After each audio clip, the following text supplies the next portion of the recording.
Jambo gani la kipuuzi ulilofanya kwa pesa yako ya mkono wa Idi? Asalamu alaykum warahmatullahi taala barakatuh. Mimi naitwa Asfar na hii ni Hapo Zamani za Kale. Umepata bei gani mkono wa Idi? 10,000. Tukununua saa. Mimi naenda kununua originali. Takuonyesha. Haya, tutie kwenye maji tuone nani original. Yeah. Haya, 1, 2, 3.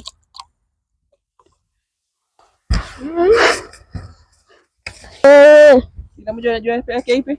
Ya yangu hapa. 2, 3, 4, 5, 6, 7, 8, 9, 10. Moja tu yake angalia. Inafanya kazi. Yangu imekufa.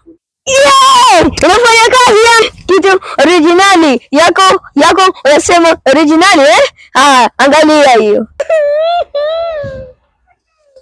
Kwenye mitano kuliamie, hivi ndio watoto walikufanya katika kuonesha kila mmoja saa yake ni original, japo kwa wote wamenunua katika duka moja. Kama wewe ni mpenzi wa Hapo Zamani za Kale, usisahau kulike na kushare. Asalamu alaykum.